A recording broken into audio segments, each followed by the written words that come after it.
Good evening, everyone, and welcome to the Audit Committee on the 23rd of June 2022. I welcome everyone here on this balmy night. It's quite warm now, and after all the thunderstorms and everything else, I thank everyone for coming along, and I wish anyone that's watching us a pleasant evening. We'll take the first item on the agenda, which is apologies for absence. I have apologies from Councillor Galvin, and I understand Councillor Potter, you are substituting Councillor Galvin. Thank you, Martin, for coming in.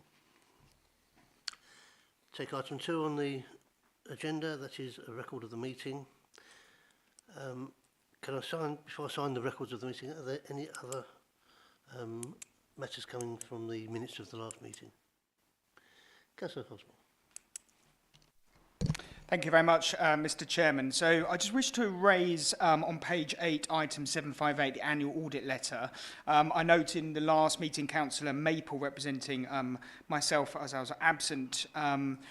We just wanted an update really from officers just around that audit letter. We were concerned, I think, raising concerns around the cost attribution and the rising cost given and our concerns that this was quite a large increase on previous years. And I was just wondering if we could just get that update from Phil now he's here. Thanks. No problem.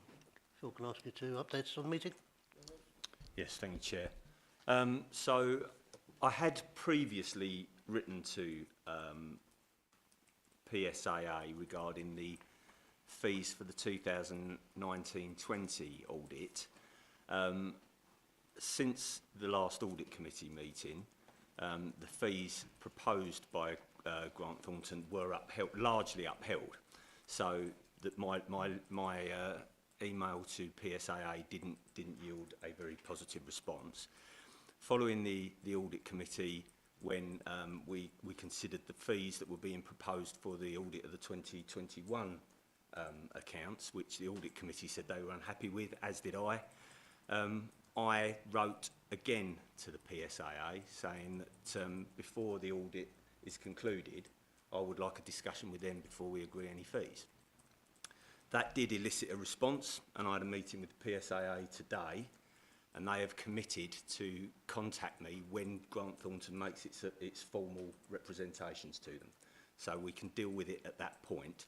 I am conscious that the agreed action from the last meeting was that I would draft a letter on behalf of Audit Committee. So I'm happy to do that and make a separate representation on behalf of the committee rather than one from myself, if that's what the committee wants me to do.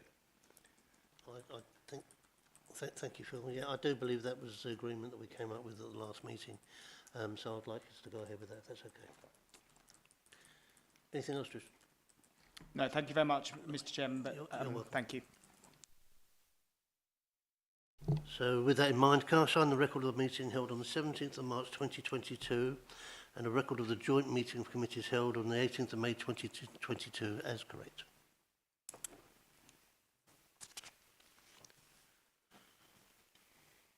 All agreed? Thank you.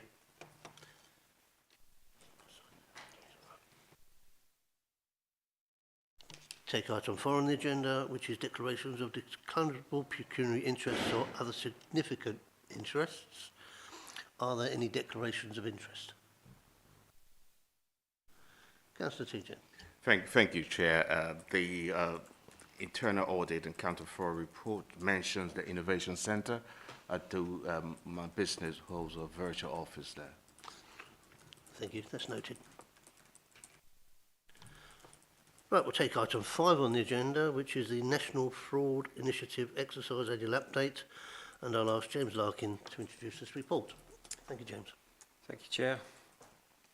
Members last received an update on the NFI exercises in June 2021, detailing the progress with the 2019-20 exercise, which had a delayed start due to redeployments as part of the pandemic response, and also provided details on the matches received as part of the 2020-21 exercise.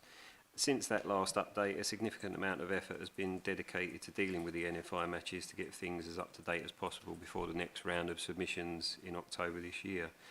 All work on 2019-20 has been concluded, and the majority of matches from 2020-21 exercise have been checked, and in many cases action concluded, and all matches from 21-22 exercise have also been subject to their initial checks and review letters issued as appropriate.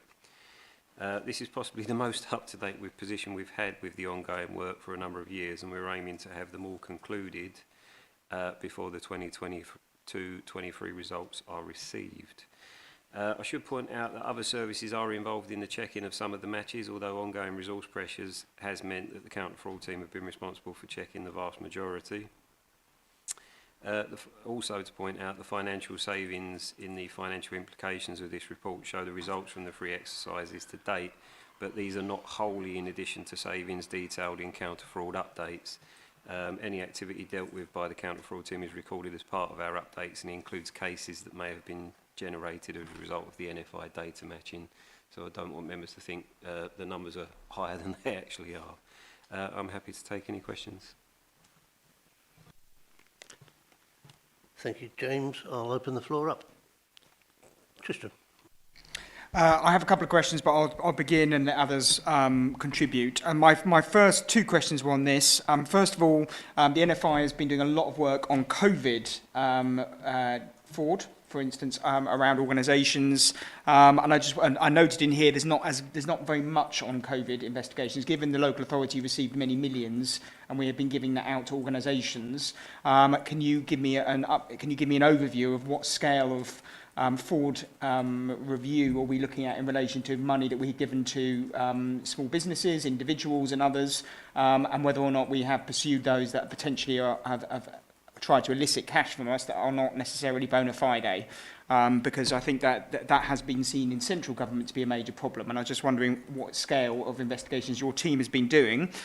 In addition to that, the NFI has a number of pilot schemes which they have introduced around park permits, NHS student support and others, which they have through the NFI Fraud Hub. And I was just wondering, are you looking to expand the operation that you currently run to include additional provision that the NFI are seemingly offering at the moment? That's my first 2 questions.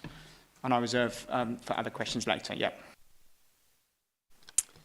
Through you, Chair. The amount of fraud reviews on business grants, in the report it details the number of matches that we've actually received as a consequence of the business grant matching activity, and it was fairly limited. We have investigated a number of cases, the majority of which we've found no evidence of fraud despite some allegations. And you will see that some we've actually deemed there's been an error internally, where people have submitted they've submitted an application, they've not received the money as quickly as they were expecting, they've submitted a secondary application in case it hasn't gone through, and then it's managed to slip through the net of the checks that were being carried out and was paid twice. Those have been paid back, to my knowledge. The limited number of matches that we've received through NFI, I think, is testament to the level of frontline work that was actually undertaken. Now, when these grants were started, the message was, get the money out quick. Medway was sensible and put checks in place. We didn't just pay money out based on the application and, oh, there's the money. We actually did some validation checks, and I think that frontline effort reduced what could potentially have occurred. Yes, nationally, there has been a significant amount of fraud in this process. I think that, unfortunately, is due to the fact that that message to pay quickly may have been taken too literally in some areas, and checks not put in place. We fortunately didn't fall into that trap, so I think the limited number gives some assurance over those steps that were taken at the front end. In terms of pilot schemes, we aren't part of the NFI's hub. We're obviously part of the Kent Intelligence Network. They don't use NFI as their hub, so we're not involved in any pilots from those from that particular area. If we're invited to take part in any other pilots that they widen, we'll obviously assess those when the offer comes in. At the moment, given the percentage of results that we get from some of these matches, you'll see that the percentage figures are very low. We'd have to assess whether the likely return is worth the resource that we'd have to put into it. We put a lot of resource into NFI at the moment. The numbers are great, but it's very resource intensive when you look at percentage of matches that result in something positive. Just to follow up on those two questions. So when you say business grants, does that include retail, hospitality and leisure grants? And does that include the discretionary grants as well? Yes. Because I know the small business grants mentioned here, but it includes all three of those that you've been looking at. Yes, data for all types of grants were submitted. So those, I apologise if it only references small business grants. It's probably... Well, it just says business grants, but Yeah, I'm assuming yeah, data was submitted for all types of grants, so it will cover all aspects. Okay, and just my last question is, clearly we're not part of the NFI hub. We've got our own hub in Kent. Just in terms of, I know my colleague might mention this, in terms of benchmarking other authorities, is it the case that other local authorities have a significantly more COVID business grant issues that they've, because you said that we've got a very small number. Is that a standard that's across other local authorities as well, that they're similarly reporting extremely low numbers of COVID fraud? I'm just saying that because in national government we seem to have billions that have been lost through fraud, and it just seems to me just that maybe I mean, I'm not accusing you of not doing this, but I'm saying that if we're only scratching the surface, then maybe we're not necessarily seeing the real picture. And I'm just wondered about just the scale of work that has been undertaken. It's certainly something I can pose to my colleagues across the county. I'm not aware of anyone having significant numbers. We've sort of had brief discussions on some of these matters, but we've got a kin board meeting coming up, and I can certainly pose that question to get an idea of what sort of numbers people received in terms of matches and what sort of results they got from those. As I say, we had a fairly limited number of matches, and as you can see, we've cleared most of them. Yeah. We've looked into them and they've been cleared. We've obviously worked quite closely with revenues, as they know more about the entitlement, what the entitlement rules are than we do, and so they assessed the matches first, flagged any that were a bit of a concern, cleared others that weren't, and then we investigated those that they couldn't be satisfied with, and obviously some did result in errors being identified, and I think we've got 3 or 4 off the top of my head, but certainly the numbers aren't huge, and I think in our annual report we also mention that any savings from those that we have identified. I think Phil wants to add to that as well. Yeah, thank you. I just wanted to reiterate the point James made earlier, although he said fortunately. I don't think it was fortunate at all. I think it was a deliberate policy not to chase the badge of being the quickest getting the grants out, but instead to exercise our usual standards of stewardship over public funds. And I think that approach has been vindicated through these kind of results. Councillor Edwards. Thank you for the report. I just had a question. Refers to page 26, paragraphs 4.27 and 4.28. I noticed there were quite a lot of matches, 4,916 for finance, particularly around duplicate, potential duplicate pay records in the system, or payments to creditors, or overpayments of VAT. And I understand that you aren't looking into those manually because you have an external company who does a check for you. So I'm wondering if you can tell me when that last periodic review was, and any indication of the level of recouped costs from that, because I am aware that the council has a lot of cost pressures, so I just want to make sure that we are recouping as much money as we can through these kind of exercises.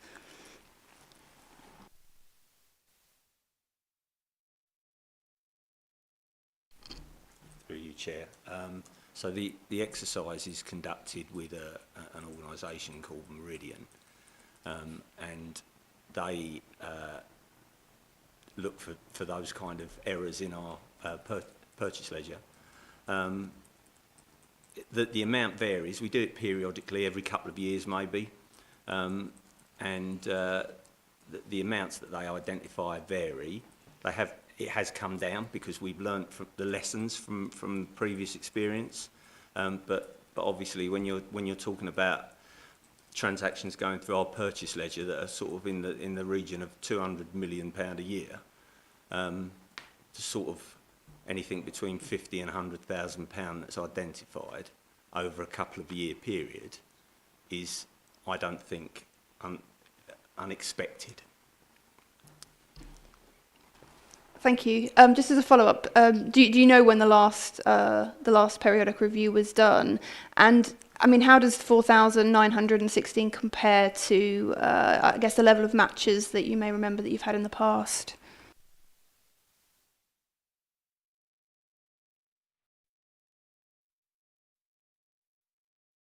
Come back to you. Thank you.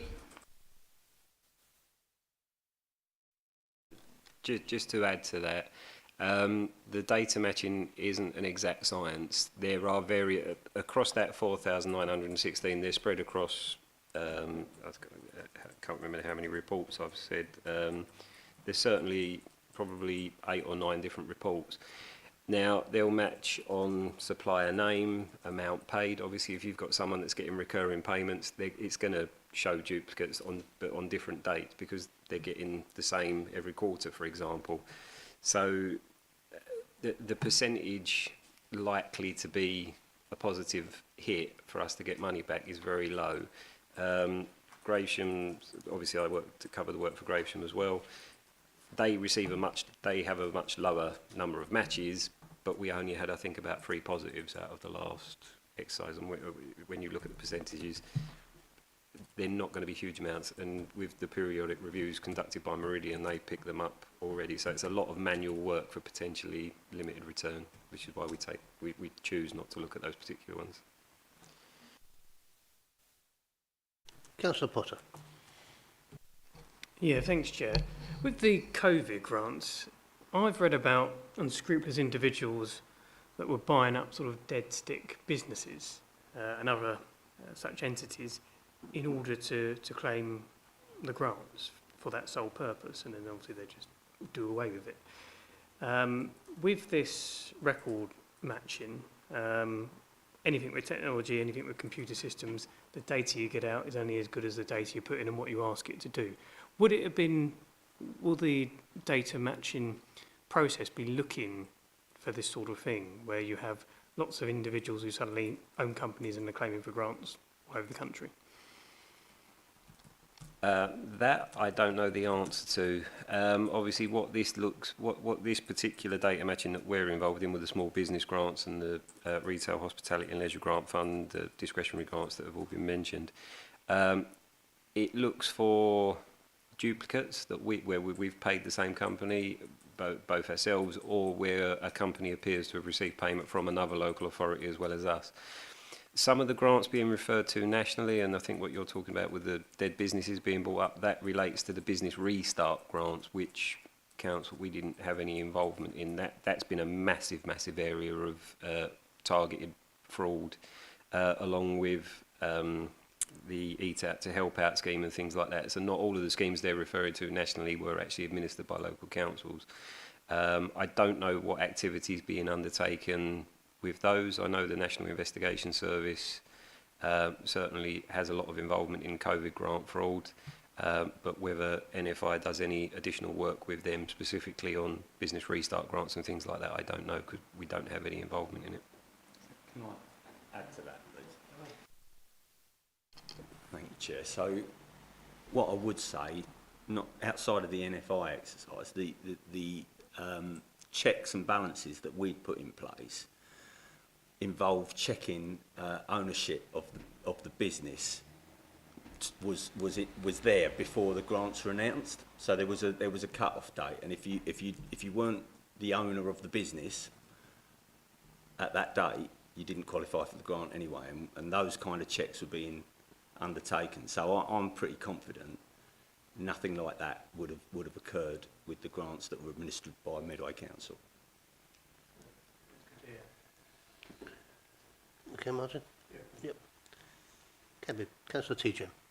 Thank you, Chair. Thank you. Just a follow-on question for you, Phil, in relation to finance 4.7, 4.8.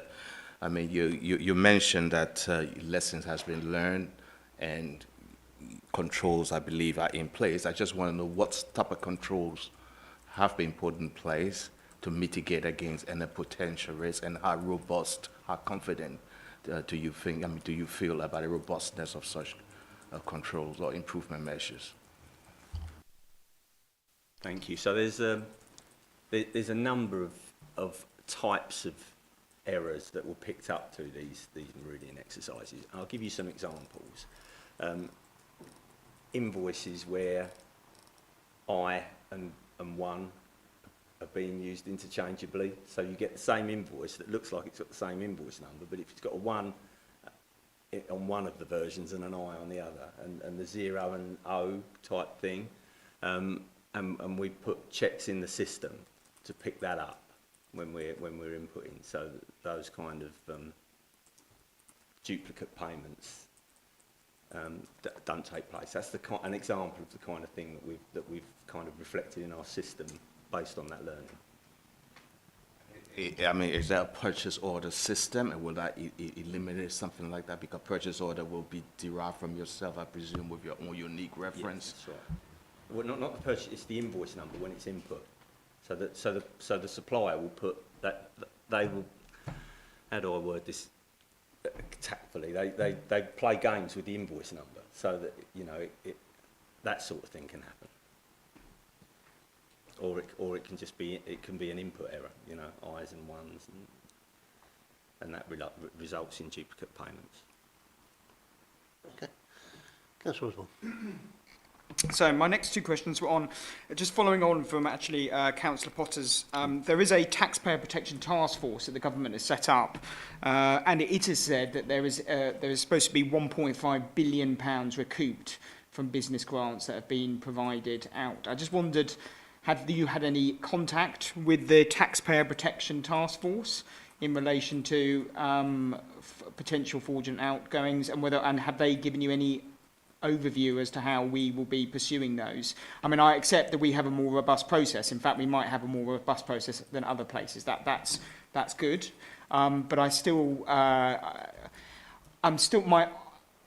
I have to be careful what I say, but to have no or very few cases of fraud when other places might be having a significant number. Now, either our system is perfect, which, as we've just discussed, my colleague Councillor Edwards tonight, when our internal processes are by no means perfect, we're still identifying thousands of issues. To suggest that we're completely perfect from a grants perspective when the government is saying, well, we know that there have been issues, to me, it doesn't smell right. And I'm just wondering, are we getting, I mean, how much work are we doing around this in reality compared to the other investigations we're doing? And my second point is around recovery rates. So one of the things which other councils do is they give recovery rates on, they don't just tell us the numbers of potential cases which have been identified. They also identify how much money they've recovered in terms of a percentage. So for instance, I know you've given me the cumulative totals here of council tax additional liability, but what recovery percentage rate does that allocate? So for instance, have you got a recovery rate of 25%? So that is actually representing only a quarter of the cases which you've identified in terms of money that's coming back through the door, in which case that's not particularly enviable compared to our peer authorities. And I just wondered if you had any update on what the recovery rates were in relation to some of these figures. Thank you very much. First off, I don't think we could say we've been perfect. We may not have identified fraud cases, but there've certainly been a number of errors that have been identified. To my knowledge, for the business grants that were sort of £10,000 a piece, the ones that have been identified have been recovered, have been paid back, because it was legitimate businesses that just made an error. The Taxpayer Protection Task Force, now, when the government talk about nationally and the 1.5 billion, that includes they refer to it as, they just use the generic term business grants. It refers to everything, and as I've mentioned earlier, that includes the business restart grants that we weren't involved in and things like that. They haven't been in touch with us, no. They've got their agenda. I don't know what that is. We've certainly got options open to us. I mentioned the National Investigation Service. If we get specific cases, we can refer to them as well to take the matter further, because they've got certain powers that go beyond what we have available to us. Recovery rates, I couldn't tell you specifically. Obviously, the additional council tax we generate forms part of the statistics that are provided on the collection rate. I don't think it would be very difficult for us to identify our specific cases within within that. I mean, we're talking high numbers of cases. To pull out individual cases to see what the return rates are on those specific ones could be quite a task. I don't know what sort of percentage of council tax is collected. Just in terms of like you say, the process, the Department for Business, Energy, I can't think of the last part, BEIS, we refer to them as BEIS. They obviously have a lot of checks and balances as well. We've been sending quarterly returns in the last couple of weeks. I've had to send a return for the 8 different schemes that the council's been involved in, plus a summary of all fraud activity. So I had to submit 9 returns for each council. We're being scrutinised on their assurance processes quite heavily throughout the schemes. They also conduct their own assurance checks. So they, like we do with audit, they're picking a sample from the local authority and asking for evidence of what checks we've done before paying and that sort of thing. So there's been quite a lot of scrutiny. Now, I would never claim we've been perfect. There's always going to be something. And it may well be that there are fraudulent cases that we just haven't been able to detect yet. I could never say that it doesn't exist. That would be silly. But I think this committee can take assurance from the frontline processes that we had in place. And you may recall that my fraud staff and my audit staff at various points were redeployed to assist with the validation of these grants. So I would hope that if they're checking anything, they're going to know what they're looking at when it comes to spotting fraudulent activity. So I think some assurance can be drawn from that process. As I say, it's not been perfect. There have been errors. Fortunately, where those errors have occurred, in the vast majority, we've either got all the money back or there are processes in place to recover that in instalments. I'm aware of one, I think it was a £10,000 payment. I think we've recovered 8,000 and odd so far based on the return I submitted the other week. So no, it's not perfect. I would never claim that, but I think we're doing reasonably well. The reason I talk about recovery rates is just because that is how the NFI are reporting. So, for instance, they've said that housing benefit, there's £26.3 million of fraud detected, and they have a national recovery rate for the annual report here of 82%. So, what I'm suggesting is that they've not been able to recover 18% of the fraud identified. And my question is that whilst cumulative numbers are fine, my view is if we've identified if we've recouped 346,000, but that only represents 5% recovery rate on the amount of fraud that's been identified. And when you say it's difficult to calculate, I mean, I'm an accountant, but I'm assuming it's just open matches equals a total figure. So the amount you identify amount of fraud that equals a total figure, and then the recovered sums is just a proportion of those matches. So I don't quite understand why that would be a tricky exercise, but might be you'd be able to clarify that. I agree with you, Tristan, but I think we ought to take into consideration that James has got a small team. Yeah. And they're still limited in some of their actions and what they can do. Yeah. So they've obviously things that do fall outside of the scope, if you like. But there are other things that the audit team and the fraud team have to do as well. So we're like a little nut in the hub, if you like, at the moment. And I totally agree with you with the NFI doing, but they're a much bigger organisation, and the reporting system is totally different. So I think comparably that we as an authority are doing really well, and I thank James for what he's doing at the moment. Yeah, to give you that clarification, obviously the additional liability we create is collected by the council tax team. So they report on their collection rate as a whole. So I don't know the figures, but if you say, the liability over the course of the year, there's a 94% collection rate. They've collected 94% of council tax liability. Our individual cases are buried somewhere in that 94%. So giving you an actual recovery rate of the cases we have specifically identified, I'm not sure how I would do that. Obviously, we don't get involved in the recovery. That's dealt with by the Revenue Service or Benefits or whichever service it relates to. We have no involvement in the recovery. But obviously, revenues do report on their collection rates for council tax, business rates.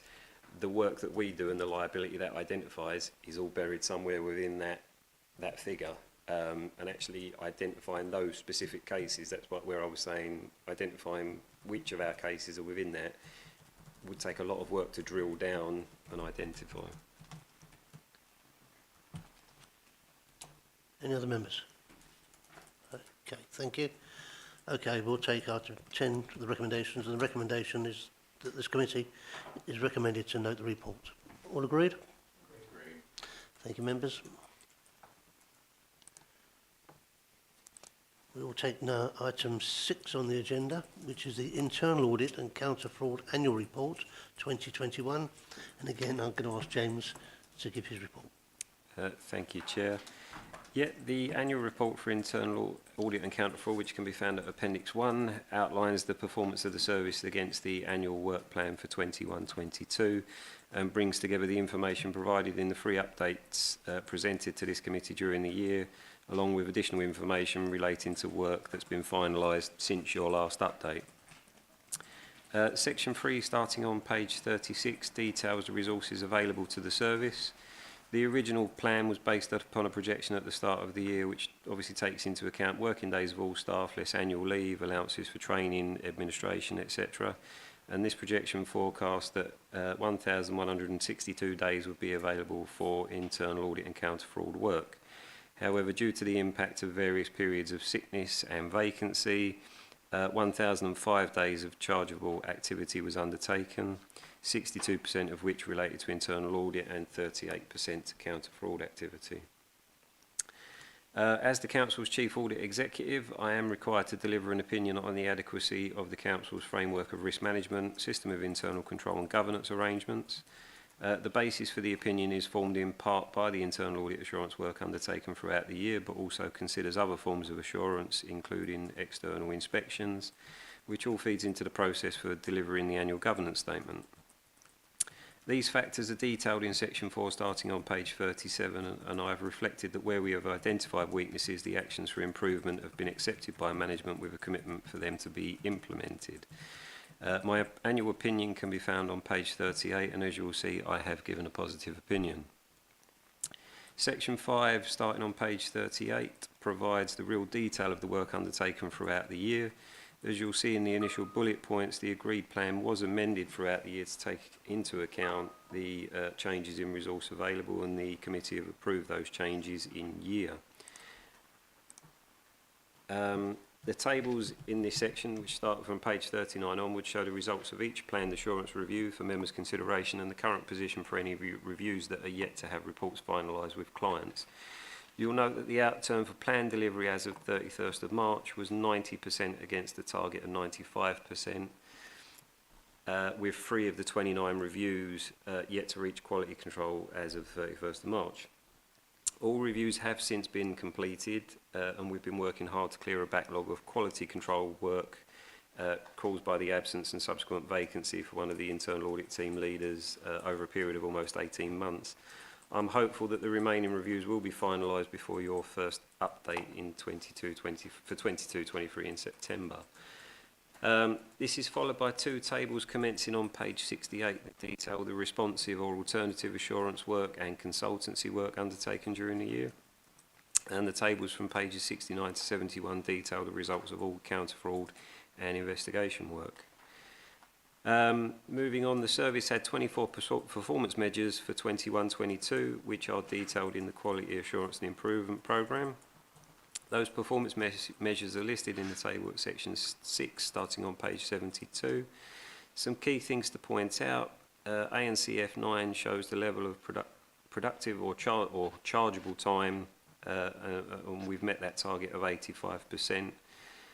Fraud savings are at their highest level since the shared service commenced, but I must point out this is never a guaranteed position as we cannot control the outcome of cases. Measures 16 and 17 relate to actions agreed through the course of audit reviews, and you'll see that 72% have been implemented during the year, which is 62 of 86. While the percentage figure is lower than previous years, the overall number of actions is significantly lower, suggesting that we are not identifying as many issues to be addressed, which in itself is a positive. The details of the actions agreed and those completed can all be found in the table at section 7, commencing on page 75. The table commencing on page 81 details all actions outstanding more than 6 months after their agreed implementation date as of the 31st of March. including those that have exceeded any revised implementation dates, and updates have been provided by the service. Members will note that 9 of the 15 outstanding as of the 31st of March have now been completed, and 1 further has been removed as it is superseded by an action agreed in a more recent review. Revised implementation dates are being requested for 4 of the actions that remain outstanding. Finally, Section 8 on page 85 provides a very brief update on progress with the current year work plan, and I'm happy to take any questions. Thank you, James. I'll open the floor. Councillor Osborne. Thank you very much. And 3 things, if I may. So first of all, I know that your team has been diverted in recent years to undertake work during COVID. So thank you. And I know we've given thanks to the staff for that. And my first part of the question is always the same, is that your team is your team hasn't been diverted into other aspects of finance. And the reason I ask that is you might be aware that I've tried to extract money from ward improvement funds of late. And there has been some issues, shall we say, with ledgers and monies coming to fund councillor projects. I don't know if other councillors might have experienced this, which has raised a bit of an eyebrow with me about whether or not there is sufficient resources that, in the team, and whether or not that has caused some diversions into your function. I understand that's because of a headcount and that person's been replaced, but again, I just want to make sure that your headcount is protected and that has occurred. Obviously, normally I would be on page 72, my second question is just around the 72% of proportion of agreed actions implemented. That would normally be a red flag for me, because that's a 30% not being implemented or agreed. And I know you do provide us regularly quarterly updates of changes, but normally if I were looking at someone's performance review and someone said to me, well, I've done 70% of the work that you asked and we agreed, I'm not so sure that I would be particularly happy with that. Now, is that primarily a resource issue and a sickness issue? Or is that because you've potentially bitten off more than you can chew? And I want just a candid response. Have you amended your audit review this year to maybe reduce the number of audits you're undertaking? As a result. So that's my second question. My third question is just around outstanding audits, and I know that has come up as in the past as a concern of this committee, and I note there's been a plethora of updates and revised updates as well, some of them, and that's welcome. And I'm just wondering if is there anything further that we can be doing just to remind functions that they need to be complying with your instructions. And just on an update on 2022-23 plan internal work. Now, I'm not going into detail, but might I suggest that, Mr. Chairman, that we may add an aspect of children's services onto this around contracts and procurement within children's services as something that might be worth considering for a planned internal audit work. And I reference Children's Committee in June for that reason. I was wondering how would I go about adding something to the work programme, or Mr. Chairman, you adding something to the work programme based on that meeting. And again, I'm not talking about any specific item, I'm talking about the generalities of procurement within children's services around schooling. Thank you very much. James. Yeah. Okay, so the short answer to your first question is no. None of the resource has been diverted elsewhere during the year. Any impact is related solely to changes in staffing and turnover that have happened during the year. In terms of implementation of actions being at 72%, we have no involvement in that whatsoever, other than following up with services to confirm that they have completed those actions. Actions identified as a result of reviews are the responsibility of this service being reviewed to take those actions to improve their controls. I think percentage-wise, yes, the percentage is low, but obviously if you consider the numbers themselves, obviously if you had 10 actions and one was outstanding, that's 10% straight off the bat. So the percentage figure sometimes skews things a little. Personally, I look at the number implemented and number outstanding. Obviously, the number outstanding should have come down from 24, because you'll see from the further update later on that a number of the actions over six months overdue have since been implemented. In terms of anything else that the Audit Committee can do, you've already got powers to call services to this meeting to give explanation if you're not happy. That's there for you to exercise at your discretion. We obviously ask services to provide updates, and we've got them all detailed in this report, and you'll see that some of them have explained the reasons for delay and requested extensions to the deadlines. To be fair to services, if I take COVID as the easiest example, obviously some actions that were agreed prior to COVID, dates were set, COVID hit, everyone's redeployed and the world turns upside down. So obviously there was a significant impact that they could not have foreseen. So dates have to be changed. Obviously nothing on that scale, but that can still happen. Services agree dates, then unforeseen things happen, and it impacts on their ability to deliver by those agreed dates. So, as I say, they've provided updates and requested a change based on when they think they'll be able to do it based on what's left to do.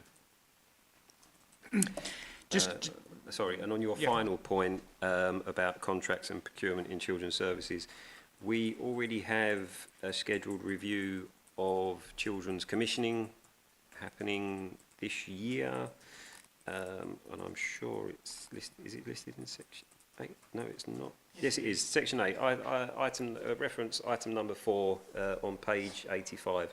We are looking at the processes within children's commissioning already. Commissioning for education is something that was mentioned by the service, actually, by the education division when I was doing the consultation for this year's plan. I'm obviously doing a refresh of our risk assessment in July to set the plan for the second half of the year, which will be coming to this committee in September. So that's certainly something that can be factored into the risk assessment, because we are already considering commissioning for education as part of that. Can I come in as well, please, Chair? I can also confirm that in the budget for the 22-23 financial year, we included additional resource for commissioning within SEN and the education area. So we put some additional resource in there. Thank you, Phil. Just coming back, and I have others, but I'll let other people interject. Just in terms of the second point, it says terms of referencing be prepared, so it'd be quite helpful to circulate those, because I think some members will be interested, certainly Mr Chairman and myself and others will be interested to know what the referencing for that, because there have been some high-profile issues discussed elsewhere around that, and we'll discuss that at some point as well. And I'd just be keen to make sure that that situation never happens again. And just on the 72% proportion, I hear what you have to say. Is there any chance, however, of just understanding whether that 18% is a particular department that isn't implementing? So is it all one department, or is it spread across multiple departments? It would just be interesting to know if there's a bottleneck coming from a particular part of the authority rather than just a general percentage. And you don't know the answer to that, but it's still 72%. I know the 6-month time frame, we're getting on to the bottom of that, and that is very welcome given what we were seeing 6 months ago. And I know the chairman has really pushed on that, and that's been a real success.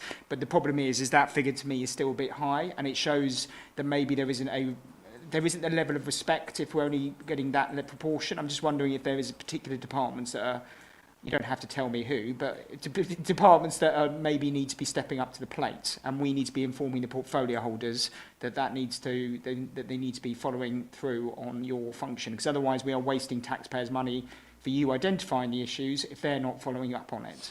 Thank you. I can certainly feed back to, when it says terms of reference being prepared, the review itself is in the planning stage. As I say, we took a different approach this year, so the auditors are given the work they have to complete in the first 6 months of the year. So they've been in touch with all the services to schedule when it gives us a bit more flexibility, and the service flexibility, so we can schedule in an appropriate time to come and do the review. So they may not have had the initial meetings yet, so I can certainly bring those matters to their attention and make sure that those factors are considered when preparing the terms of reference. In terms of specific departments not implementing actions, this is a varying picture over the course of the year. Obviously, as we complete new reviews, the number of actions to be done goes up. others are completed. I wouldn't say there's any specific area within or department within the council, or it could be at one particular time. I mean, if you look at the 6 months overdue, there were 5 from one particular review, but they've now been dealt with. So of that 18 that were outstanding as of 13th March, there's certainly 5 that are now gone. It all depends on what's happening within the services. If they've had something that's impacted on their ability to deliver certain actions over a period, you know, they're on the naughty step for a while, but then suddenly that could change again. It could be someone completely different. So I wouldn't say there's any specific department or anything like that. It fluctuates depending on how many actions they've got to deliver and what's happening with other pressures at the time. Councillor Edwards. Thank you, Chair. I've got 2 questions on the annual report and 2 on the 2022-23 plan, but I'll give the 2 on the annual report first and give other councillors an opportunity to come in. My first one relates to a specific item, and the second one is a more kind of general question. So the page references for this are 46, 47 and 79, and it relates to the North's waste management contract, which still hasn't been signed, but I understand North's got the contract in October 2019. And I understand that it's in operation. I guess you could argue custom and practice in this case, but I am concerned that it hasn't been signed, and particularly that 16 key performance measures are not being reported. So it's obviously listed as a high priority action by internal audit, which is obviously very, very good to see.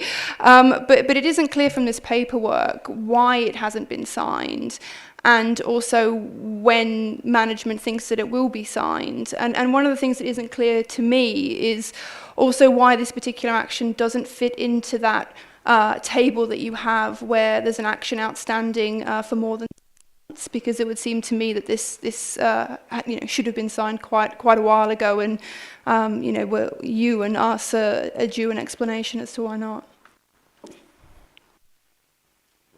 Sorry, second question.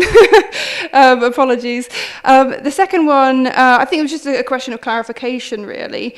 I noticed, obviously, you've mentioned there's a couple of extensions that are requested in the table for items that are more than 6 months outstanding. So, for example, page 82. It's helpful that there's rationales given. I'm presuming because it's not in bold or prominently flagged to the committee, these extensions, that the committee isn't being asked to approve those, that those are things that internal audit has been asked to approve. That's my assumption. So I'd just be grateful if you could clarify that, and if that is the case, if those extensions have been granted. Thank you.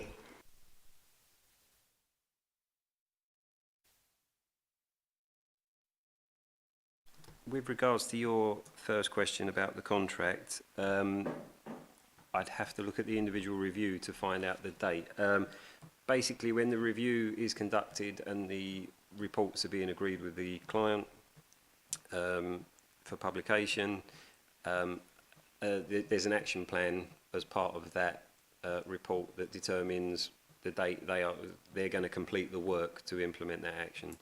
If it's not in that second table, it means although it's overdue, it's not yet 6 months beyond its agreed date. So if its agreed date was 31st of March, for example, it wouldn't hit that list unless it was still outstanding on the 30th of September. So that's why there's no specific update on that. The follow-up process, we do send quarterly reports to CMT. So, as I say, it's the service's responsibility to implement these actions. So if any are outstanding, directors see the reports and can ask questions about why things aren't being done to that level. So there are other checks in place before it gets to this committee. In terms of the changes to implementation, it is the committee that generally agree these here, and in future I'll make sure they're highlighted in bold. I hadn't thought of that. Thank you very much. That's been really helpful just to have it drawn to the committee's attention that we're being asked to approve those extensions. I think they're reasonable and the rationales are understandable, but it would be really helpful just to have that clarity in the paperwork. With respect to the Norse contract, I appreciate you obviously have to do a lot of chasing of management on this kind of thing. Could you come back to the committee and say, or or to members on this committee and say, what that implementation date was, so that we have clarity as to what they were aiming for? Because, I do feel that this has gone. We've got a situation where we have somebody doing a service and key performance metrics aren't being reported, and that's raising a lot of concerns to me. So I'd like to know, what was the target date they were aiming to have this signed? Why is it why has it taken so long? Or were they just sort of giving themselves a couple of years to sign it? And I guess it's that kind of, obviously senior people will have been comfortable with it, but for me it's concerning. I'd like to understand why they were comfortable with having a contract sort of not signed, but somebody delivering a service on behalf of the council. Thank you. Phil? Yeah, I mean, you're right to raise it. James is quite right that at the point the audit was undertaken, this was picked up as an issue.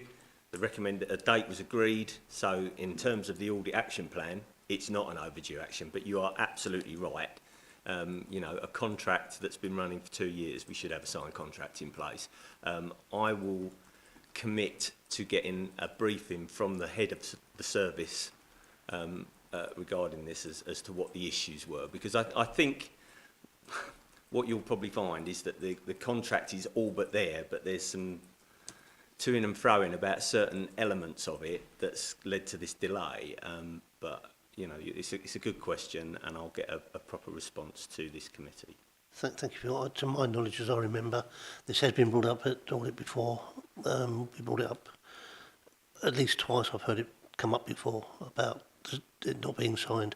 So it's something that should be done, should be definitely rectified as well.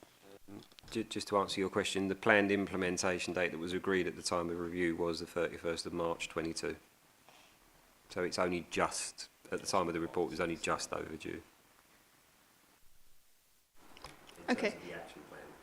Yeah, okay. I guess it would be helpful if it's possible to understand how management were comfortable with a contract operating for such a long period, like you said, 2 years without it actually being signed. Obviously, that's their own risk appetite, but I think it would be helpful for us to understand why that was considered something that was okay.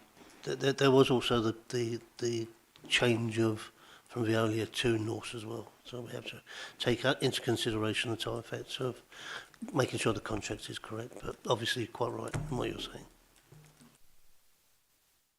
Councillor Potter. Yeah, thank you, Chair.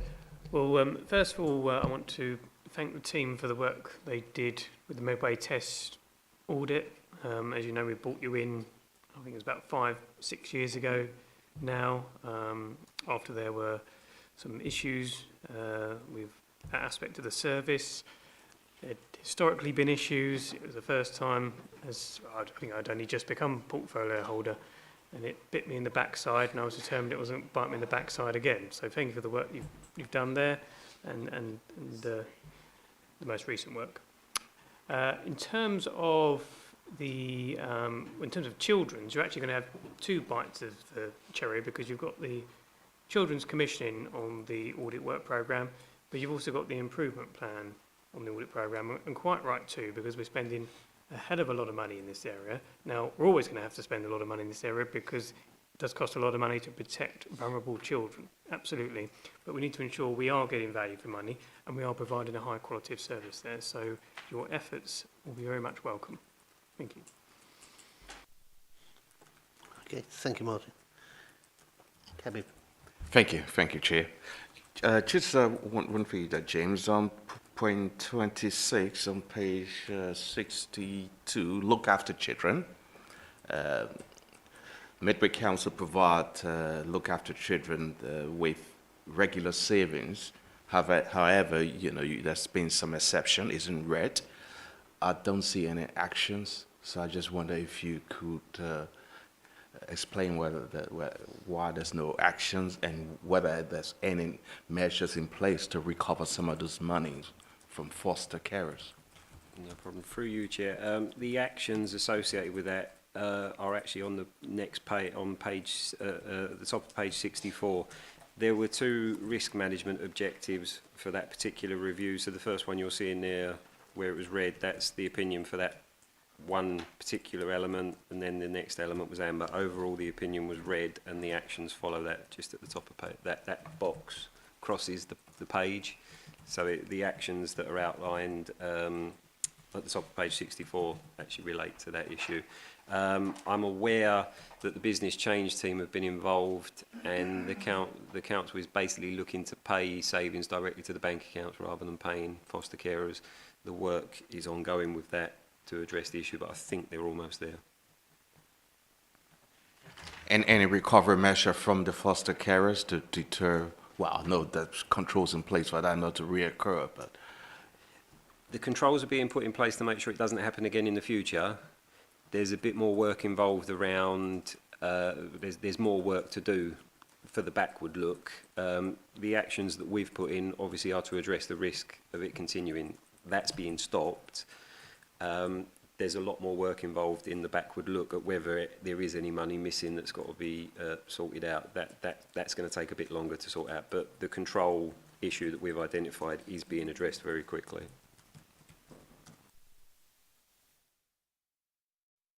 Any other members? Yeah, just a quick question. It's again, my colleague here has mentioned Norse, and this is a concern of ours. And the reason why is members will be aware that some of us may have done bin audits in our capacity as councillors, and I did one in my ward. This is just anecdotal, but I suspect it's the case in many others. And 20% of the bins in my ward were not present. 20%. 1 in 5 of the bins that apparently Norse are supposed to be clearing are missing. Now, to me, as a member, that raises serious questions, and this is not just with this hands-off body, because we've seen similar things in the past, where we have been paying for something in a contract that is literally not there. And that has happened before in this authority, and my concern is to what we've seen just in that one example, and I'll be interested to know what your wards are saying, and I would encourage you to do a bin audit in your own wards and see if your bins are missing as well. But that raises to me serious questions about, and you reported to this committee in September 2021 that there were no issues or limited issues around monitoring, and yet my own monitoring, anecdotally, is that 20% of bins are missing. So I'm trying to reconcile your audit with Norse, the lack of a contract, which immediately raises concerns with me, and it should raise concerns with all of us, and the fact that we've got our own assistant CEO saying, the great bin mystery with Medway Norse at the last regen meeting, which suggests to me that management are aware the bins are not being done. And I think actually members are beginning to, I'm not suggesting that there shouldn't be, but if it's not an issue at senior management committee, it should be. Because this is beginning to flare up a yellow light with me, that Medway North perhaps there's something that's not being right here. Okay, and we really do need that contract really scrutinised. And my question to you is, when you last audited them, we've got a big report here which I've read and I've gone into detail, that they have suggested that they're not providing reports to you and other things. Have they actually, 16 performance measures listed were not being provided? Have we got clarity on whether this information is now coming to us because we haven't got a contract? I really do think we need to have an update on the Medway North situation and whether or not they are really delivering the service that they should be. And I would be very keen to understand whether this bin problem, where bins are missing that we're paying for, is more widespread. And how, again, would I go about doing that within the purview of your service? Thank you. Well, as I say, we don't have any direct involvement in the management of the contract or anything like that. Our review was to look at the contract management arrangements, and obviously we've delivered an opinion on that. I'm just trying to read through the additional actions, as well as the contract being signed. There were several other actions. Okay, the second of which was arrangements being made to ensure the council receives the Medway North Service Delivery Plan as detailed in the contract, template for monthly contract meetings to ensure all the points in the contract are discussed, and a review of the arrangements for the regular monitoring and reporting against the KPIs and performance measures. That's on page 47, thank you. Yes, just in the middle of page 47, it's the last action in that first table. If I go down to section 7, where the follow-up details are, I should be able to tell you whether they're due for, whether they've reached their implementation date yet. Actually, I've got the report open. I think that would be more sensible to look at that. Just for clarity, could I just confirm that we have, on not only on the operational board of Norse, but also on the management team, there are members of this authority and directors of service. So maybe we can ask one of them to attend this meeting and clarify why they're not signing. But given we have representatives that sit on this organisation, I just don't understand why we've got a report from September 2021 with outstanding issues where red flag was a contract. We've had, now I've mentioned the fact that I've done my own audit and we found bins that are not existing that should exist. To me, that, again, I'm not getting the answers here about why, and my colleague here hasn't had, I don't believe has had answers either, about why this hasn't been signed. There's not really an update tonight about when we're going to get it signed. We've had a contract for 2 years. I think it's something that we can bring back to this committee, definitely, Tris. And it's important that we bring it back as soon as we possibly can. Okay. And I think we've noted that, yes, there are issues. We can see that in the reports here. And it's definitely something that we should be bringing back to this committee, and maybe get the portfolio holder or the head of services for that to not necessarily scrutinise, but at least answer some of the questions that possibly James or Phil can't answer. And if you're in agreement, I'm happy to put that forward. Very, very happy for that to be put forward. And I think perhaps a Director of Service could come back with the answers to these questions. And actually the portfolio who attends Norse perhaps can come back and answer as well. So I'm very happy, Mr Chairman, if you want to invite them to speak to us on all of these points. Happy to do that. And get an update on the contract. If everyone's in agreement. Clear here, this is about seeking clarity. So we're not accusing Norse of anything here. We are seeking clarity with regard to the information presented in front of us tonight. I mean, for example, with the bin situation, I've had bins that have disappeared, and I said, "Where's my bin gone?" They said, "Oh, well, it got attacked." You know, we had one that was attacked on Station Road by some wallies that came out of Critters pub, and they were reluctant to put it back because they said it's just going to get attacked. And I said, "Well, you need a bin there." They did put it back; it has been attacked since. So that's just one scenario of perhaps where a bin might disappear, and if you didn't catch it, then it never got put back. Similar to that with green spaces, I have some areas that sometimes don't get done. Sometimes I spot them, sometimes residents spot them. They're a bit out of the way. You get a change of personnel; they don't know they're there. You just remind them to do it. So, I think we must be very clear that we're not accusing North of anything here. This is just about clarity. I still believe that we have the finest refuse service not just in Kent, but in the country. There's very few councils that still do weekly deliveries, and I'm very proud of what we do. So collection, sorry. Yeah, collection. Yeah. Little faux pas there. Little faux pas there. But part of the audit committee is obviously part of the contract has been done. It's been highlighted here as part of audit, and I think it's only right that someone should at least answer from that board. Okay, on what we've seen here. Not having to go at the Medway North or anything else. It's just having getting clarification as to answering a couple of questions that we see here. I'm very happy for that, Mr. Chairman. I don't know, whatever language is appropriate, it's fine. However, we talk about delivery of service. We don't have a contract. So that in itself should be raising a flag with all of us that, well, where is this? And actually us demanding a contract should be just a standard requirement, and we should have had it signed already. So they're delivering something for us, which we haven't actually signed or they haven't signed. I'm just raising the fact that this should have happened already, and it should have happened a long time ago. So we can be polite with officers if we wish, and I'm all for cordiality. And but ultimately, we're here to service the public pound, and they will want to know why we haven't signed a waste contract. And I'll leave it with you to formulate the approved language. Just on the terms of reference on the HIF project management, again, I'd be quite keen to see that. This got raised at Regen Committee as well, just around the liability the council has if project is delayed. And I just want to make sure that, again, and the question was asked, is there any delays happening at the moment? And no one said that. They said that everything was on track and everything was on course, which is brilliant. But I'd just be quite helpful to know whether or not that we're monitoring the delivery of that team, because again, the liabilities are huge if we don't deliver that on time, and we can't afford that, that project not to work. and that is potentially a liability on a future administration and whoever wins next year, and we cannot afford that. So I just want to make sure the terms and references for that are clarified as well. Councillor Edwards. Thank you. Just two quick questions that relate to the 2022-23 audit plan.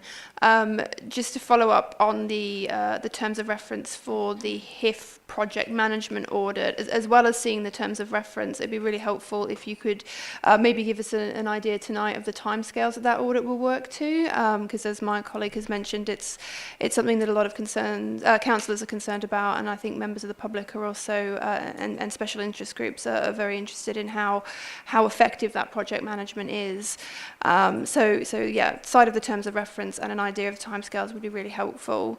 The other question just relates to some of the deferred audits from the 2021-22 plan. So there's quite a few. I think there was ethics, bad debt provision, income collection, Will Adams Centre and corporate debt recovery that were all deferred due to resource pressures, probably due to COVID, so for good reasons. But I did notice that they weren't picked up in the 2022-23 plan. And presumably they were considered quite important a couple of years ago, so I'm quite interested in I guess, what your plan is for taking those forward in future. Thank you. Okay, the timescales for the review of HIF, I don't know what's been agreed with the client. That's with the individual auditor. I'd have to check that. Obviously, where it says terms of reference being prepared, that basically means it's in the planning stage. So they're conducting their initial research to prepare the terms of reference that they're going to take to the client to agree. And I'll make sure what you've talked about tonight is fed back to the individual auditor for that to be added in. The ones that were dropped from last year was the loss of resource that we suffered, not because of COVID or anything. It was, as I say, it was we lost some members of staff and things like that. Will Adams we dropped because they were transferring to academy, so no longer a maintained school. So that's obviously why they're not on here this year. The three that were on there, it is possible that there are things that have just overtaken them in terms of risk, because I conduct an annual risk assessment when planning. As I say, I am revisiting that in July for the plan for the second half of the year, so I can certainly look back again at whether or not they do need to be factored back in for the second half of the year. But members will see that, as I say, in September when the plan for Q3-4 is approved. Thank you. Apologies, I'm a new councillor, so I don't necessarily know if we, when we get the terms of reference for these audits, whether they come to the committee and do they detail timescales as part of what's being agreed in terms of the scope of the audit? Usually, no. The terms of reference is agreed with the client service, so it's shared up to director level. The committee received the findings of the review. Obviously, the executive summary forms part of our update reports, as you see here. The full reports themselves are shared with the Audit Committee after they're finalised. So the Audit Committee will see the full details of the findings. Usually, the terms of reference is just agreed with the client and shared with the relevant chain of command for that service. If you can, once it's agreed, if you could give an idea of timescales, I think that would be quite helpful for us as a committee to know, just given the level of interest in it. Thank you. Any other members? Okay, thank you. Going onwards, I think we'll discuss a little bit between Councillor Osborne, myself and other members here. We'll talk about the future plan, especially the aspects of the children's services going forward, okay, for 22-23.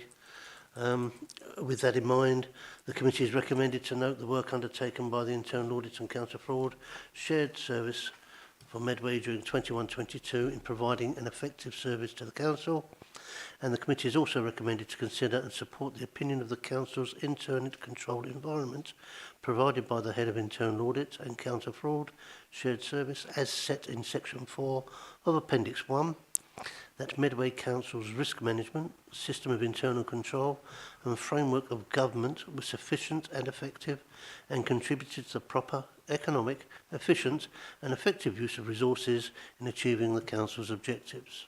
Are we all agreed on that, members? Thank you, members. We will now take item 7 on the agenda, which is the Internal Audit and Counter-Fraud Annual Surveys 21-22. I'll ask James Larkin to introduce this report. Thank you, Chair. It very much is the Internal Audit and Counter-Fraud show this evening. Okay.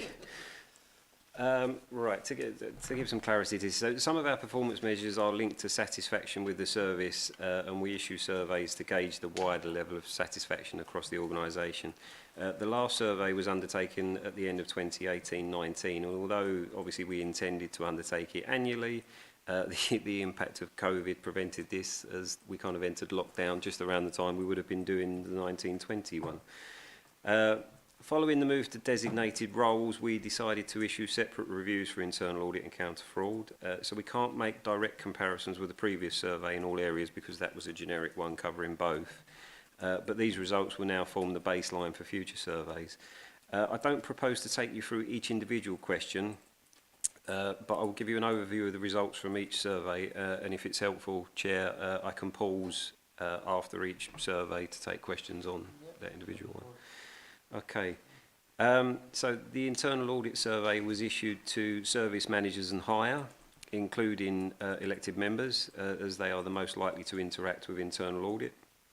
While 8 responses may seem relatively low, this is probably around the 6 to 7% response rate, and the results are detailed in Appendix 1 starting on page 93.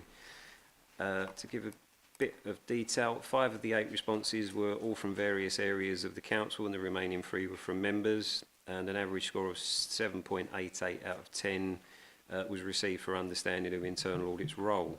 The majority of respondents also seem to be aware of the services available, with planned and responsive assurance work being ranked as the most valuable to the organisation. There are no apparent issues with respondents being able to contact the team despite the reduction in a physical office presence. The majority feel involved in the preparation of the audit plan, and this is possibly reflective of the approach undertaken since the last survey, and with more service consultation as part of the planning process. Responses to comments received from those who didn't feel sufficiently involved have been detailed, and most feel that the plan has the right balance and is focused in the right areas. Demonstrated in compliance with core principles has had significant improvement, with no respondent disagreeing with any of the core principle statements, in comparison to disagreements with 4 statements in 2018-19. Overall satisfaction was broken down into 2 areas, so that was satisfaction with services available and satisfaction with services received. This is due to the fact that some respondents may not have had interaction with internal audit over the previous 2 years. Services available scored an average of 8.13 out of 10, while services received scored an average of 9.25 out of 10, all of which represent positive satisfaction. 2 other comments were received, which are also detailed in the report, along with an appropriate response. And I'm happy to take any questions on the internal audit survey. Members? Councillor Osborne. Yes, so thank you very much, firstly, and this is a fantastic and summary of, and I note in the forward one there's significantly more responses, which is good, and they have separate issues, but we'll raise those later.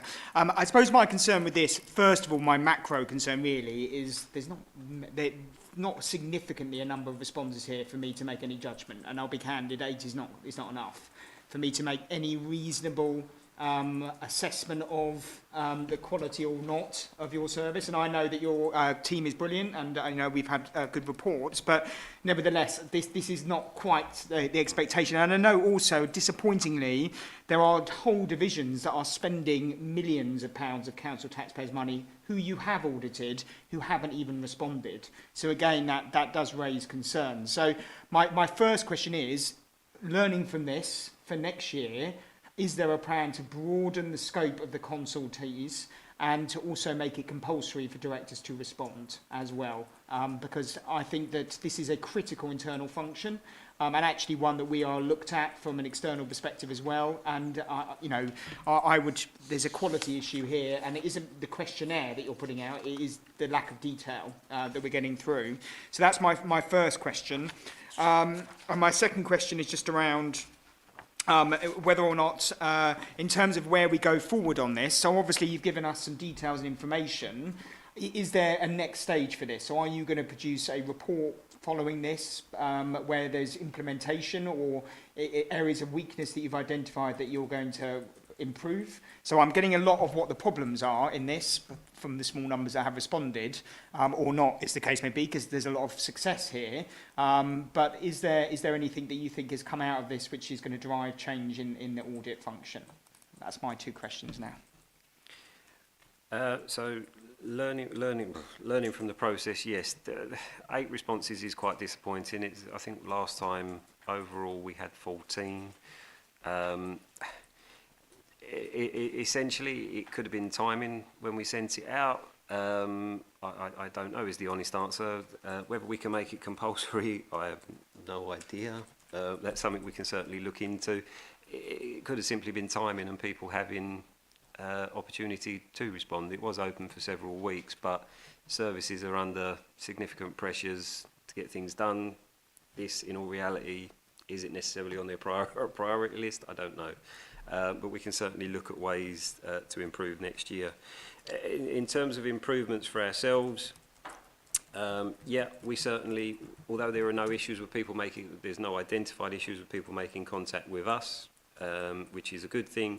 Certainly some of the comments received suggest our communication with departments could be better. I think this is born out of the fact we had some staffing issues at a more senior level in the team. There were delays between the auditor conducting the field work and then the service actually receiving the report because of the delay in the quality control process. There should have been better communication between the auditors to keep them updated. That's something I am going back to the team with to say it can't happen. We are working hard to clear the backlog, and I would hope we're not in this position again in the future. I'm really crossing my fingers we're not. But I want the team to maintain that communication and not just let things go silent for weeks at a time. So that's one of the key improvements. As I say, we can see some improvement generated from the core principles because we've got no one disagreeing with any of them in comparison to 4 that we disagreed with last year, so that's a positive for me. I didn't expect this to come out perfect. We've moved from multidisciplinary working with officers responsible for both internal audit and counter fraud. We've moved away from that. I think that's helping, and I think that's why we're seeing some improvement because it's much clearer defined roles. Yeah, you're right. We do need more to make a better judgment, but I have to work with what we've got, what we get back, unfortunately. I say that because the 38% of the respondents were elected members, so and we're not being audited. So that in itself should be raising a significant red flag because we're not actually a function. I think, Mr. Chairman, with your consent, it's something we need to do to try and drive up the responses, and maybe we need to make this as, I don't know, workflow this as something that's a bit more of a priority, because there's no point in spending all of your time going through all of these question frames, trying to deliver a good service if effectively 40% of the responses are from elected members. Now, I appreciate what you're doing, and I probably was one of the responders, but I'm not an expert on internal functions within my department area, and for some departments not to respond, I just find, isn't really on. I know you're being very polite, but I would be a bit more abrasive and say that actually it's not acceptable that they haven't responded, and that they should. We will do what we can for future surveys to try and generate some more responses, maybe send a few more reminders and things like that, just to keep it on people's radars. But yeah, like I say, I'm not sure that we can compel people to complete them, but maybe if we just do a bit more to keep it on their radar and top of the list, that may be better in the future. Councillor Edwards. So my question has slightly been asked by Councillor Osborne already, but I was just also going to say that I think we also maybe have a role to play in driving up engagement, and certainly within our political groupings in the council, we can try to make sure that more members are responding as well, because I did know there's only 3, and it means that not everybody who's on this committee necessarily completed it. So we certainly within the Labour group, we can encourage members to respond as well for future surveys. And then I guess just just a suggestion in terms of how to drive up engagement. It might be useful just talking to other areas of the council, about the kind of factors that might have made their surveys have higher engagement levels, like you've mentioned, timing, maybe length of survey, that kind of thing, might help to kind of brainstorm ideas to drive up engagement for future surveys. Thank you. Councillor TJ. Yeah, I just want to probe a little bit on when were the survey carried out. Was it during the audit process? Was it months after? And from your experience, have you ever had, in your working life, not just in this organization, have you ever had a big return on survey in this regard? I just wonder what happened differently if you did. Okay. We send out individual surveys at the end of each audit itself, so that gets feedback on the individual review and the interaction between the individual auditor and the client. So we use that information for performance management and things like that. This is about wider satisfaction of the overall service, so this happens annually, and we sent it out I think off the top of my head it was mid-April, and I think we had a closing date of this something like the 6th of May. So we had it open for about 3 weeks or so. We can possibly look at next year. Obviously, we have to do it at the end of the year, so it's going to be April time. And we've got to be able to get the survey out and get the results back so that I can report to you, because it forms part of our annual performance indicators. So we've got a relatively tight timescale, but we can look at trying to expand it a bit more than 3 weeks, and maybe, like I say, maybe send out some more reminders. In terms of my previous life, before the shared service, I wasn't involved with audit. I was merely the hated fraud man. Long may that continue.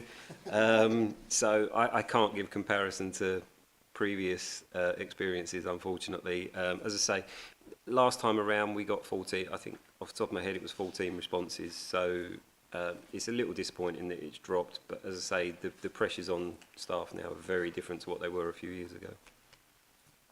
Yeah, I don't know. In organization I work in, I know if you are asked to do a survey right after the audit, you're more likely. But apparently, your timetable is different in meeting up this deadline. I don't know whether you can incorporate that, getting the response right after the process. Yeah, as I say, we send out a survey for the individual review itself, so that will go to the 5 or 6 people involved at senior level in the review. But the wider satisfaction, we can only do on an annual basis, so it's very difficult to build in wider satisfaction from those individual reviews. It is about this separate survey, unfortunately. But as I say, we'll look at what we can do, potentially do something at the service managers meeting, have, talk to service managers about the fact that we do this. Can you please, it's 10 minutes, can you take the time to do it? Obviously, we email it to service managers and above, but there may be other team leaders or line managers that are involved in audits generally. Because we don't have specific distribution lists for them, we do ask service managers to cascade down. Whether they do, I don't know, but that again is something we can look at in the future. Maybe have some dialogue with service managers before the survey goes out to try and encourage it when the time comes.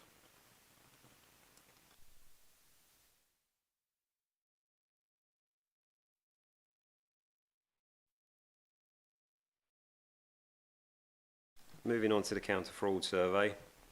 The results can be found at Appendix 2, starting on page 103. Now, this survey was made available to all council employees and elected members, so there was a much wider net cast, and we received an incredible 200 responses, which is around 10%, and there was a good spread across all divisions of the council.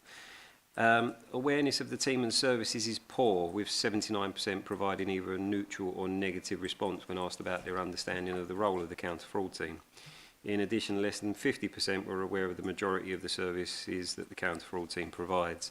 However, when ranking services, proactive fraud work and reactive investigations were ranked highest, followed closely by fraud awareness.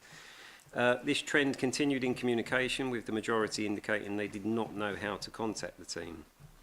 Of the 13 that had calls to contact the team and they were not able to do so, were asked to provide an explanation of the difficulty, and 4 of the 5 who responded essentially indicated they didn't know the team existed. More than 50% of respondents were aware of the counter fraud and corruption strategy, but less than 10% had actually seen it or read it. And the vast majority have not had any fraud awareness training in the last 5 years. The majority of those that have received it from an external provider. Less than 50% indicated that they knew what could be reported to counter fraud, and awareness of areas investigated by the counter fraud team also had a fairly mixed response. Only 65 respondents indicated that they knew how to report concerns, and only 10 had reported anything in the last 2 years. The further responses from those who had reported concerns highlight that we need to work on communicating results of cases. We adopted amended versions of the IAA core principles for counter fraud and asked respondents to confirm whether they agreed. These are demonstrated by the team. Now, the vast majority received neutral statements, which is likely down to the lack of awareness of the team, but there were a limited number of negative responses on all statements. It's unclear at this point whether this is simply because they don't know about the team or if there is an issue that I'm not aware of. Satisfaction with services available scored an average of 5.92 out of 10, which again may be linked to a lack of awareness of the team. And the 19 respondents who confirmed having received services from the team in the last 2 years, however, scored an average of 8.42 out of 10, representing positive satisfaction. So it's pleasing to know that people that do know about us and have worked with us are happy with us. There were actually around 50 additional comments received. The vast majority of those, however, were people basically saying we didn't know about the team or that it existed, so I didn't feel it was necessary to include every single one. All other comments received have been detailed along with an appropriate response. Just to say, the intention for both surveys is to compile a list of all comments received along with the responses I've drafted, and we're going to send these out to the same distribution list for the surveys themselves so that people can see what's going on. I'll also be appealing to those who provided negative statements in certain areas, the core principles for counter fraud being an example, to ask if they'd be willing to contact me and explain why, because only then can I get an understanding of whether I need to take any steps to address any issues. I'll be totally honest, the results of the counter fraud survey did not surprise me. I knew awareness was going to be low. When I think about the fact that during the multidisciplinary working, if we lost resource, we had to target internal audit work, that's the statutory function. And more recently, obviously, with the impact of COVID and staff being redeployed, we've simply not had time to undertake the fraud awareness training. However, we've already created a separate and new counter fraud plan for 22-23, which includes work on fraud awareness and fraud risk assessments. And the team are already liaising with a number of teams and services to create appropriate training sessions.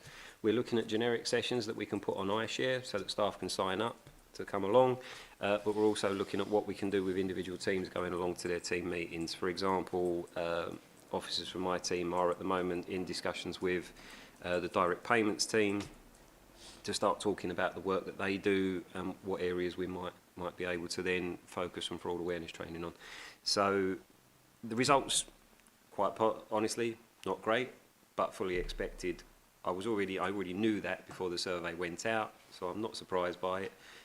And we've already got steps in place to improve it. This, for me, is, we've never done a survey on counter fraud before. This is the baseline. And I've made clear to the team, I want an improvement next year. And they are put. We've got a lot. We've virtually got a whole new team. They're all very keen. They know the job ahead. They're not shying away from it. So I'm really hopeful that we'll see some changes over the course of the next 12 months. And I'm happy to take any questions. I'll open up to the floor. Councillor Osborne.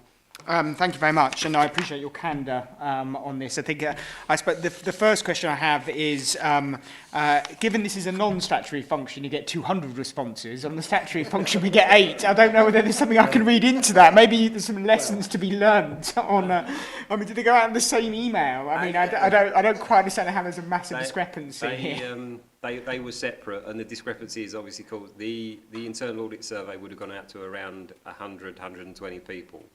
the counter fraud survey has gone to every single employee, so you're talking 2,000. So there was going to be a potentially bigger response rate on the counter fraud one. No, I appreciate it, and I say that because I suspect, I can see that there's a much broader spectrum of staff members, and that's fine. I'm not going to. I mean, I could go into the minute detail, but on this, and 2.2, 2.5, etc., etc. My question, really, from my perspective, is there anything? Have you got a strategy now? You say there is you've got a new team. They're very keen to change that perception, but there's a lot of work here to change that perception. Just making people aware. So, have you got a strategy working with senior leadership to try and effectively raise your awareness? I mean, in a sense, I would have expected an induction for some. I noticed a comment here saying it wasn't mentioned at induction. I mean, there were certain things which, I'm not expecting everyone to be necessarily aware of your work, because why would they? Some staff will never necessarily come across you. But is there anything we can do from an induction perspective or are there any other wins that we can make just to make people aware of this function so that you can improve next year? Yeah, as I say, this committee approved the new counter fraud plan. There's more detail in the work that we're going to be trying to undertake. Now, I am not going to claim that we're going to get everyone within the first year. That's quite simply not possible. But we do have some plans for fraud awareness work, as I've mentioned. The counter fraud manager this week has been on a course regarding fraud risk assessments. So that's going to be the first part of it. We are going to do a specific risk assessment for fraud in areas of the council, social care, housing, revenues and benefits, all the key areas you'd expect. We are working on a programme of fraud awareness sessions, as I say, tailored specifically to certain services and more generic ones. We're also in discussions with Workforce Development about the induction process to see if we can factor something in there. So we're aware of the challenge ahead, and we are trying to do what we can. Obviously, this is going to take more than 12 months, but I'll be happy if I can see an improvement this time next year. The easiest way to do it is we can prepare these generic sessions and put them on iShare. We had a session for members. Unfortunately, it was cancelled because the numbers signing up weren't sufficient. For that session, I've actually said, I'm not delivering it. I want my investigators to deliver it. I want you to hear from the people that actually go out and do the work, not a desk jockey who sits and just writes reports. So we're going to look at getting a new date for that. It is part of the member induction process as well. After the election next year, it will be part of the member induction process as well. So as I say, we do have various ideas floating around, and we're looking at the things we can do. Councillor Edwards. No.